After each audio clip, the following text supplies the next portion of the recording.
Quick and easy recipe para pang negosyo. Tara gawin na natin itong coffee jelly. Aha.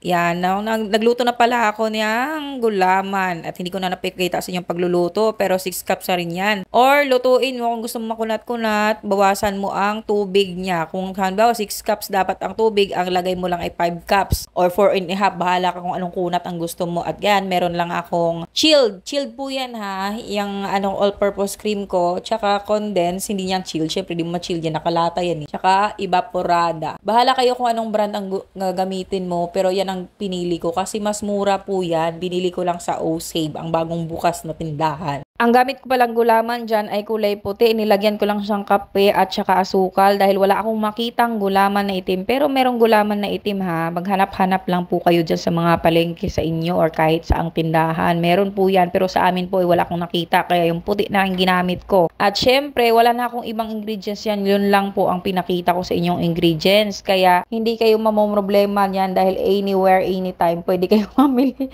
Diba? At ayan mga lagayan na yan. Marami din kayong mabibilhan yan sa mga baking supplies, meron yan. Sa amin kasi merong nagbebenta niyan, yung store niya nagbebenta lang lahat ng mga packaging.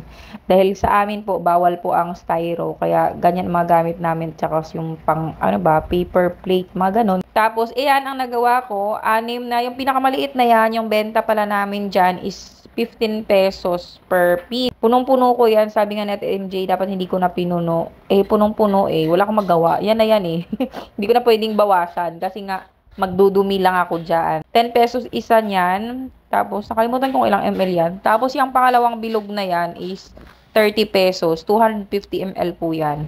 Tapos, nakaapat po ako ng gawa niyan. At ito namang pinakahuling tinatakal ko is 500 ml po yung lagayan na yan. At ang halaga po ng benta dyan is 50 pesos. Ayan, pinuno ko rin po yan. Napakarami. Napakamura lang naman ang ingredients nyo. Ewan ko, nasa 120 lang ata lahat ng ingredients ko dito. Tapos, mabibenta ko siya lahat. 310 siya lahat. O, diba? Nasa halagang 120 lang ng puhunan ko. Meron akong tubo ng 190. O, diba? Mas malaki pa yung tubo ko kaysa dun sa puhunan ko. Kaya ano pang inaantay mo? Try mo na din to. Kasi baka dito na tayo lumago o yumaman. Is just lang. Try and try lang natin kahit anong negosyo. Pwede natin itry kahit sa bahay lang naman tayo. Walang masamang subukan. Ang masama, ipangarap ka ng pangarap pero wala ka namang ginagawang aksyon. O, diba? Dito ka na. Kahit anong benta natin dyan, basta marangal at saka legal gawin natin para sa pamilya natin. At syempre para na din sa atin.